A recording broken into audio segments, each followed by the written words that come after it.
My friend's manager died due to overworking, was the best performing employee. Lay off a third of the team and expect us to work harder. We'll see about that. A meeting with baby in the background, panicking about my impressions on the team. These aren't excerpts from any novel. They are real posts from Indian professionals on Reddit's forums.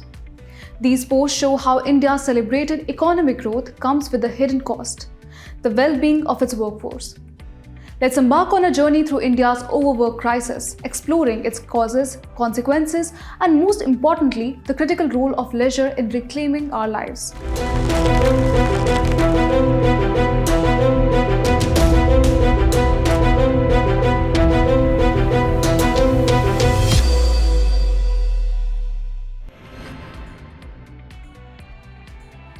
Let's start with some eye-opening statistics. According to a 2023 survey by Indeed, 88% of employees in India are regularly contacted outside of work hours, and 79% of employees fear repercussions like missed promotions or damaged professional reputation if they don't respond to after-hours communication.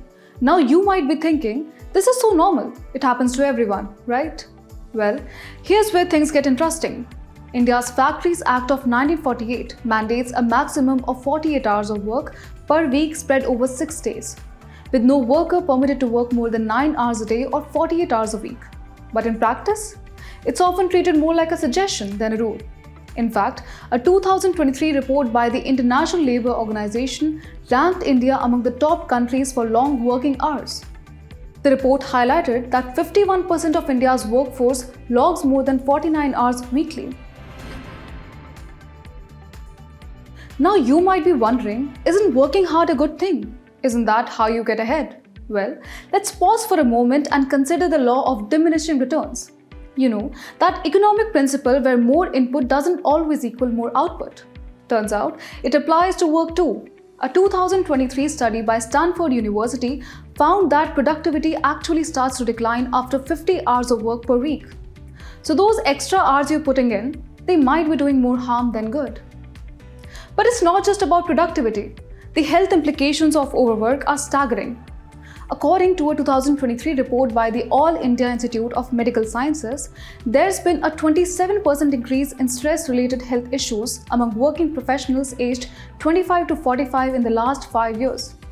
Conditions like hypertension, diabetes, and anxiety disorders are becoming alarmingly common among India's workforce. Remember the last time you skipped a family dinner for a work deadline? You are not alone. A survey by the Indian Society for Labour Economics found that 68% of Indian professionals regularly sacrifice personal time for work commitments, while a staggering 90% of employees find it difficult to balance personal and professional obligations. It's a trend that's putting unprecedented strain on relationships and social connections.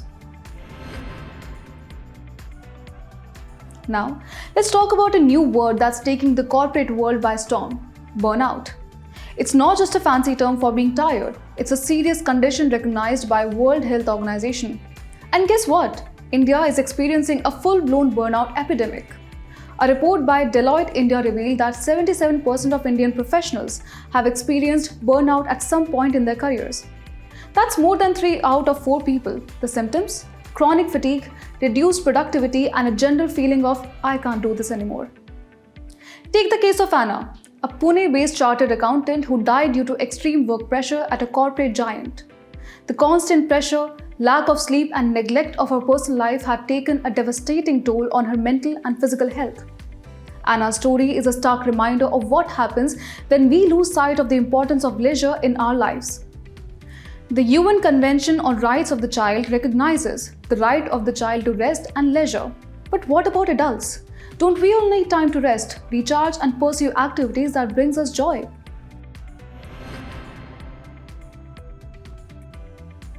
Now, let's address the elephant in the room: the cultural factors fueling this overwork crisis.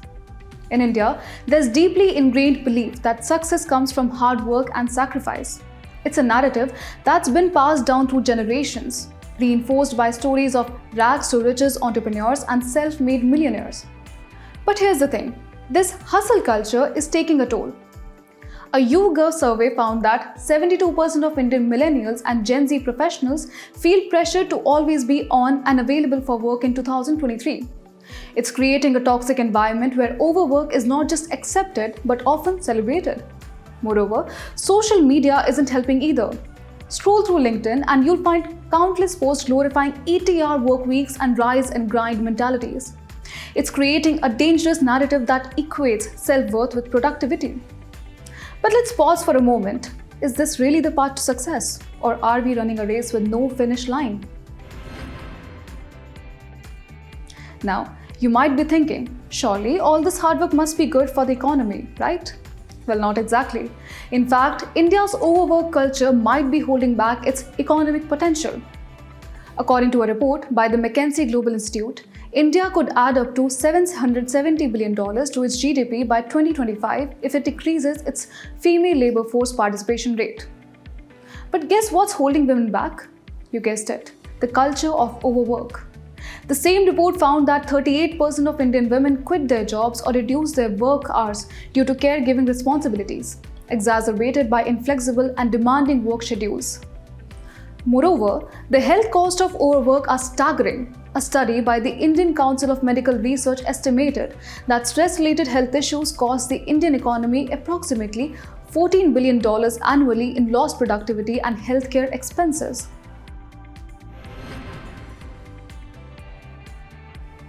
So what's the way forward? Recent research by Anglia Ruskin University suggests that leisure activities like painting, knitting, or pottery can enhance well-being more than work. This isn't just about having fun, it's about maintaining our mental and physical health, fostering creativity, and ultimately becoming more productive in our work lives. Let's break down what leisure really means. It's not just free time, it's the freedom to choose how to spend your time. True leisure allows people to pursue activities like rest, hobbies, entertainment, sports, and travel, but only when there's a genuine sense of freedom. Leisure isn't just about individual well-being either. It plays a crucial role in sustaining the cultural life of a community, providing emotional support for family life, enabling personal expression and development, and promoting physical and mental health and well-being.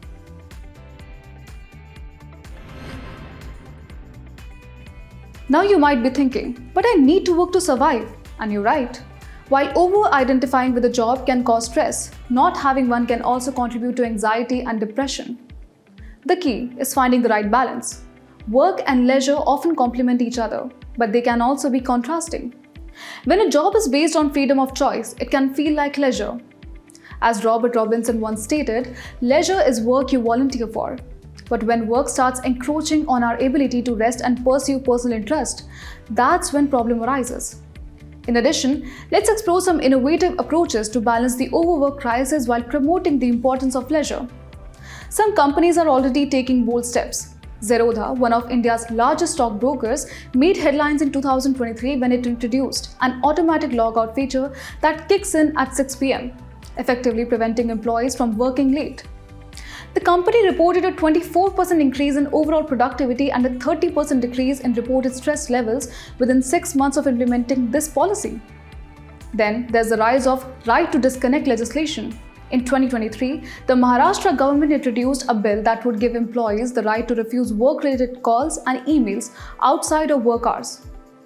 While it's still under consideration, it's a step towards recognizing the importance of personal time. Technology is also playing a role in combating overwork. Indian startups like Work in Sync are developing AI-powered tools to monitor employee workloads and prevent burnout. These tools use data analytics to identify work patterns and alert managers when team members are at risk of overwork. Furthermore, organizations like the Minds Foundation are conducting workshops in corporate settings to promote mental health awareness and stress management techniques. Their 2023 impact report showed a 40% reduction in reported stress levels among participants. But perhaps the most significant change needs to come from within, a shift in our collective mindset about work and success. It's about redefining productivity, not by the numbers of hours worked, but by the value created. It's about understanding that rest and leisure are not just luxuries, but necessities for sustainable success. As we wrap up our whirlwind tour of India's overwork crisis, Let's pause for a moment of reflection. Imagine India where success is measured not by the size of your paycheck or the length of your workday, but by the quality of your life, where professional achievement goes hand in hand with personal fulfillment.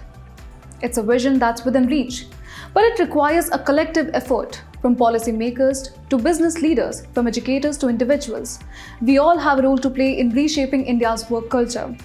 So, the next time you find yourself burning the midnight oil, ask yourself, is this really the path to success, or is it time to redefine what success means to you? Remember, life isn't a sprint, it's a marathon. And in this race, the ones who pace themselves might just be the ones who come out ahead.